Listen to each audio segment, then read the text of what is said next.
বিশাল কাঠের রথ, যার উপর বসে আছেন জগন্নাথ দেব, বলরাম, সুভদ্রা। সেই রথকে টেনে নিয়ে যাচ্ছেন হাজার হাজার মানুষ, অথচ নেই কোনো ইঞ্জিন, নেই কোনো মোটর, এমনকি নেই কোনো যান্ত্রিক ব্রেকও। সবচেয়ে আশ্চর্যের বিষয় হলো, এই তিনটি রথ প্রতি বছর নতুন করে তৈরি করা হয়। আগের বছরের রথ আর ব্যবহার করা হয় না, অর্থাৎ প্রতি বছর নতুন করে তৈরি করা হয় বিশ্বের অন্যতম বৃহৎ চলন্ত কাঠের রথ।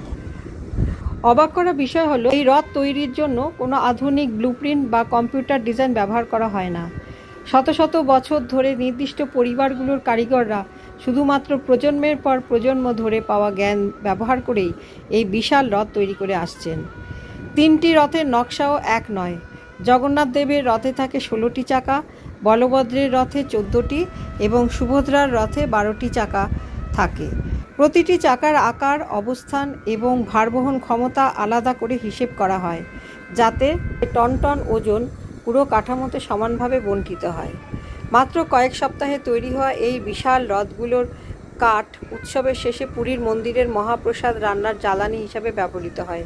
প্রকৃতির বুক থেকে নেওয়া উপাদান আবার প্রকৃতির নিয়মেই মিশে যায়। শত প্রযুক্তির যুগেও পূর্বপুরুষদের দিয়ে যাওয়া অভিজ্ঞতা, গণিত আর নিষ্ঠা যে কোনো কৃত্রিম বুদ্ধিমত্তার চেয়েও শক্তিশালী, তার প্রমাণ পুরীর এই রথযাত্রা। আর সবচেয়ে বড় রহস্য হলো, এই বিশাল রথগুলোর নির্মাণ শেষ হয় মাত্র কয়েক সপ্তাহের মধ্যেই।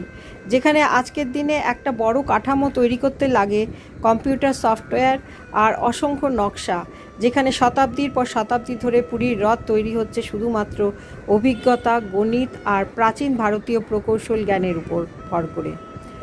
হয়তো এই কারণেই পুরীর রথযাত্রা শুধু একটা ধর্মীয় উৎসব নয়, এটি বিশ্বের সামনে দাঁড়িয়ে থাকা প্রাচীন ভারতীয় ইঞ্জিনিয়ারিংয়ের এক জীবন্ত বিস্ময়। জয় জগন্নাথ।